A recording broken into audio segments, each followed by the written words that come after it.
이번에는 다이버전스에 대해서 알아보도록 하겠습니다. 이 다이버전스란 과연 어떤 것인지, 그리고 또 실전에서의 활용은 어떻게 해야 되는지 등등에 대해서 살펴보도록 하죠.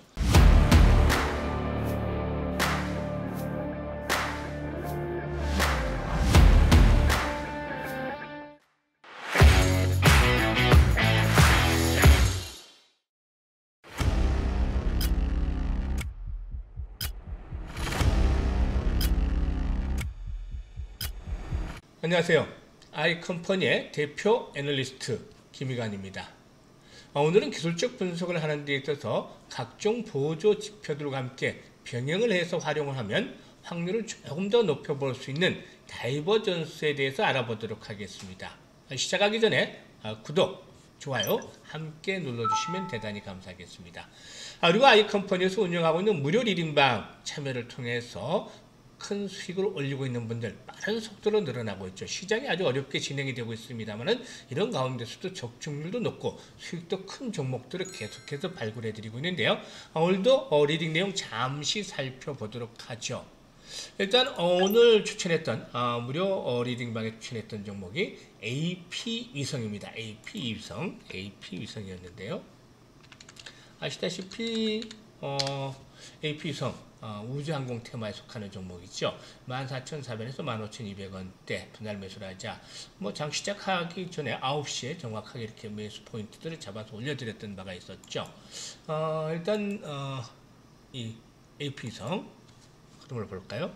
장 초반 시초가부터 매수를 권해드렸으니까 15,200원에서 14,750원까지 한때 밀리기로 했었죠.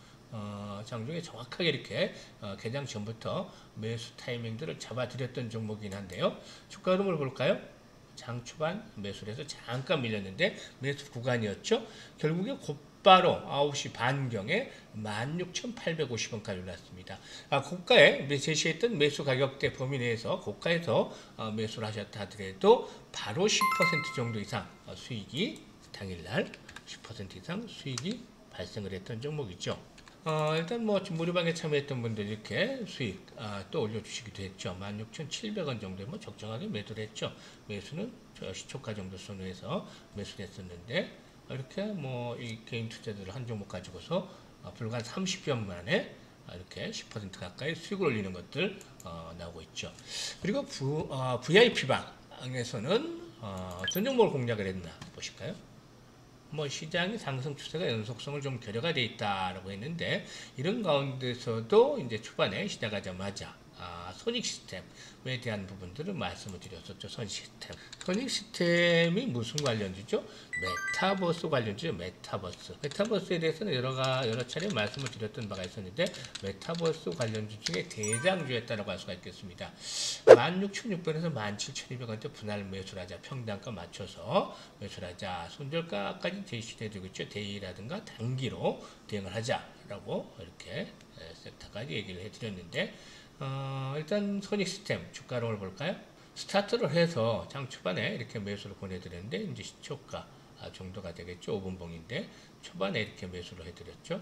결국에 꾸준하게 저점이 높아지면서 결국에 어떻게 됐습니까? 문 닫고 상한가까지 진입을 하는 그런 모습들을 보여줬죠. 상한가 이렇게 문 닫고 그래도 2시 넘어서부터는 거의 물량도 나오지 않았죠. 상한가에 진입을 했는데, 최근 시장 상황이 사실상 연속성이라든가 이런 부분들이 좀 결여되어 있기 때문에 일단 단기적인 흐름을 보고서 대응을 해야 되겠다라고 볼 수도 있겠는데, 일단 고점을 돌파를 했죠. 그만큼 이런 메타버스 관련주들에 대한 인기 또 시장 장악력 들이 오늘 확인이 됐지 않겠는가 볼 수가 있겠습니다. 아무튼 이렇게 리딩 내용에서 살펴보듯이 시장의 중심에 있는 종목들, 이슈와 함께 수급도 뒷받침이 되는 이런 종목들을 엄선을 해서 소개를 드리고 있습니다. 따라서 아직까지 급등주를 제대로 한번 잡아보지 못한 분들, 그리고 또 여전히 원금 회복을 하지 못하고 있는 분들, 이 아이컴퍼니에서 운영하고 있는 무료 리딩방을 통해서 급등주를 잡아서 곧바로 원금 회복시키거나 수익을 올려보시길 바라겠습니다.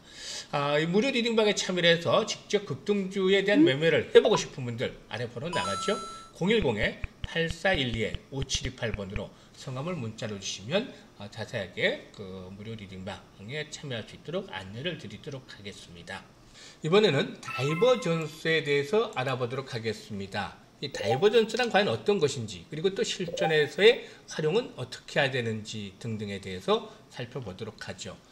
사실 이 주식 투자라는 데 있어서 많은 분들이 차트 분석들을 하기도 하죠. 김 대표도 역시 기본적 분석의 바탕을 두고 또 다양한 정보 라인을 통해서 입수되는 정보, 그리고 또 일단 이 기술적 분석을 통해서 얻어지는 삼박자가 갖춰지는 그런 종목들을 선별을 하기도 하고 또 시장 판단에 도움을 얻기도 합니다.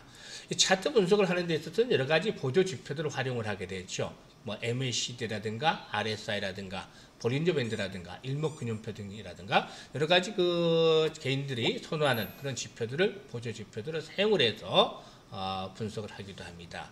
하지만 이 보조 지표들을 활용하는 데 있어서 보다 좀 더 유용하게 활용할 수 있는 방안이 있는데요. 이것이 바로 다이버전스다라고 할 수가 있겠습니다.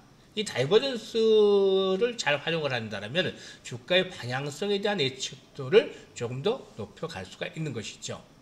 그러면 다이버전스는 어떤 것일까요? 이 다이버전스라는 것은 사전적인 의미를 본다면 주가의 추세와 보조 지표의 추세가 같은 방향으로 움직이지 않고 반대 방향으로 움직이는 그런 현상을 의미하는 것이죠. 주가는 상승 추세에 있는 데 비해서 보조 지표가 하락 추세를 나타낸다거나 또는 반대로 주가는 하락 추세를 나타내고 있는 데 비해서 보조 지표는 상승 추세에 있는 이런 현상들을 다이버전스라고 하는데요. 다이버전스는 상승 다이버전스와 하락 다이버전스로 구분을 하게 되죠. 이것들을 뭐 도표를 통해서 확인하게 되는데, 상승 다이버전스가 있겠고, 하락 다이버전스가 있겠습니다. 하락 다이버전스. 우선 주가가 고점을 높여가는 데 비해서 반대로 보조 지표는 고점이 낮아지는 이런 것들이 하락 다이버전스가 되겠죠. 결국에는 보조 지표들의 방향대로 고점이 낮아지는 대로 주가의 경우에도 하락 반제되면서 약세를 의미하는 그런 흐름으로 받아들일 수가 있겠습니다. 반대의 경우 상승 다이버전스가 되겠는데요. 주가는 저점이 낮아지는 모습을 보여주는 반면에 보조 지표는 저점이 오히려 높아지는, 예를 들자면 주가가 저점이 낮아지는데 보조 지표도 저점이 같이 낮아지는 게 정상적인데 이와 반대로 저점이 보조 지표는 높아지는 현상들을 보여주게 되는 것이죠. 이런 것들이 결국에는 상승 다이버전스다라고 받아들일 수가 있겠습니다. 따라서 이런 지표상의 보조 지표상의 흐름들과 주가의 흐름들이 달라지는 그런 다이버전스 패턴이 나타났을 때는 일단 방향성들을 조금 더 쉽게 예상을 해볼 수가 있겠는데요. 이런 것들은 실전에 의해서 한번 확인을 해보도록 하죠. 우선 이 DPC라는 종목인데요. DPC라는 종목이죠. 이 저점, 이때의 저점이 형성이 됐던 부분, 그리고 이때의 저점은 낮아지는 모습을 보여줬죠. 방향성이 낮아지는 모습을 보여줬는데 반대로 이때의 저점, 보조지표상으로는 저점, 이 저점보다도 위에 있는 상승하는 모습들을 보여줬죠. 결국에 주가는 어떻게 됐나요? 흐름들을 보면 이 저점들이 낮아지는 모습들을 보여준 반면에 보조지표는 올라갔는데 주가는 결국에 상승 파동이 나오는 이런 상승 다이버전스 패턴들이 나오게 됐죠. 반대의 경우 하락 다이버전스에 대해서 한번 살펴보도록 하죠. 하락 다이버전스는 오늘 우리가 매매를 했다고 아까 앞에서 리딩 내용에 살펴봤던 종목인데 소닉 스텝을 예를 들어보도록 할까요? 소닉 스텝. 여러 차례 매매 이 패턴들이 나오는데요. 이때의 고점보다 고점이 높아졌죠. 하지만 어떻게 됐나요? 보조 지표들은 고점이 높아지지 않고 낮아지는 모습을 보여줬죠. 결국에는 조정 흐름들이 진행이 되는 그런 모습을 보여줬고 또다시 패턴들을 볼 수가 있겠는데요. 이때의 고점에 비해서 이 고점은 뭐 높게 올라간 상태가 아니니까 패턴하겠죠. 이 고점 보다도 높은 고점이 형성이 되는데 이때의 고점에 비해서 보조 지표들은 오히려 고점이 낮아졌죠. 이후로 조정이 길어지는 모습들을 보여줬던 것입니다. 결국에 흐름들을 보면 고점은 높아졌지만 주가의 고점은 높아졌지만 보조 지표는 낮아지면서 조정이 나오는 하락 다이버전스가 나타났고 이때도 역시 마찬가지죠. 주가의 고점은 높아졌지만 보조 지표상으로는 낮아지는 하락 다이버전스가 나오면서 결국에 주가는 조정을 거쳤다. 이게 우리 시장만 그런 것이 아니고 해외 지표상으로도 확인이 되고 있습니다. 최근의 예를 볼까요? 최근의 예를 보자면 미국 증시 다우지수입니다. 다우지수인데요. 이 전 국면의 고점 4월달의 고점 위에서 5월달 고점 최고치 사상 최고치를 경신하는 모습을 보여줬죠. 하지만 주가 보조지표들의 고점은 낮아지는 모습을 보여줬죠. 이렇게 하락 다이버전스 패턴이 나오면서 주가는 결국에 조정 흐름들이 보여주고 있는 그런 상황에 있다라고 할 수가 있겠습니다. 이런 것들이 결국에 이런 고점 상황에서도 확인이 됐죠. 나스닥 역시 마찬가지죠. 나스닥 지수도 역시나 고점이 높아졌습니다만 지표상으로 고점은 낮아지면서 조정 흐름이 진행이 되는 그런 흐름들을 볼 수가 있겠죠. 물론 이런 다이버전스 패턴들을 활용을 하면 주가의 방향성에 대한 흐름들을 조금 더 쉽게 포착을 해서 실전에 응용을 할 수가 있겠는데요. 모든 것은 이 기술적 지표나 또 정보 매매나 모든 것들이 마찬가지입니다. 펀더멘털을 가지고서 매매하는 것들도 마찬가지입니다만은 100%라는 것은 있을 수가 없는 것이죠.